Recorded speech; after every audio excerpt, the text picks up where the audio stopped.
although a few dozen of Hillary Clinton's publicly released work emails from her time as Secretary of State are now stamped classified. The U.S. State Department, and Clinton herself, have maintained these classifications are new.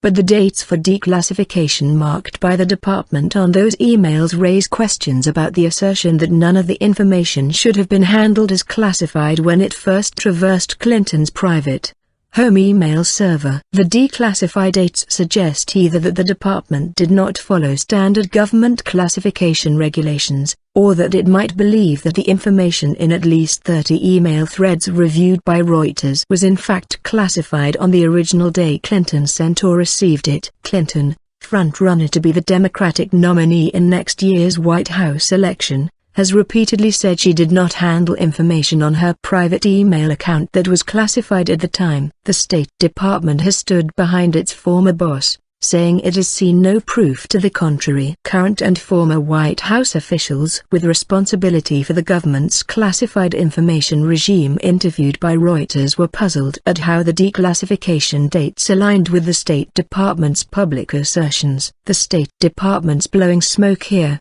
J. William Leonard, a former director of the U.S. government's Information Security Oversight Office, ISOO, said in a telephone interview, "It's clear from the declassification date, that's their tacit acknowledgement this stuff was classified from day one." The U.S. government prohibits the sending of classified information outside secure networks. Clinton's campaign has been dogged by allegations she may have mishandled sensitive information by using a private email address, run from a server in her home, as Secretary of State. Dates square with classification in 2009. According to a presidential executive order, a government official classifying something for the first time must pick a declassification date at least 10 years from the date of the original decision, so long as there is no earlier moment when the information loses its sensitivity. The State Department has made public about 3,500 of the 30,000 or so work emails Clinton handed over to the department late last year. It has redacted and stamped a few dozen of them as classified. In the 30 such email threads examined by Reuters,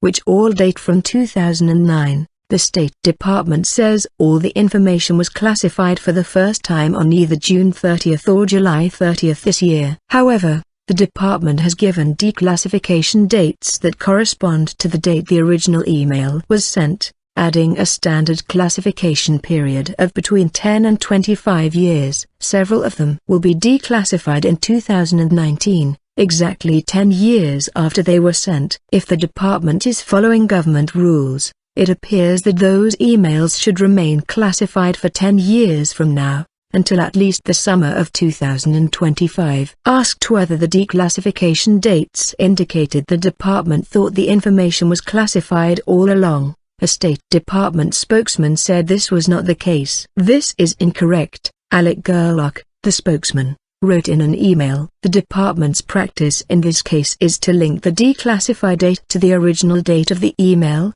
However, that has no bearing on its prior classification status. He declined to explain how this squared with government regulations. Reuters could not rule out the possibility that the department was following the declassification regulations in an unusual way. John Fitzpatrick, the White House's current ISOO director, said he found it curious that the State Department said the classifications were new if at the same time it was tying declassification dates to the email's original send dates. The best explanation, he said later, might be that these were not new classifications after all, and the department believed the information in those emails was really considered classified the very day Clinton sent or received it. The Reuters review of the email threads also found that State Department's redaction markings indicate those messages are filled with a category of information the U.S. government presumes classified from the get-go.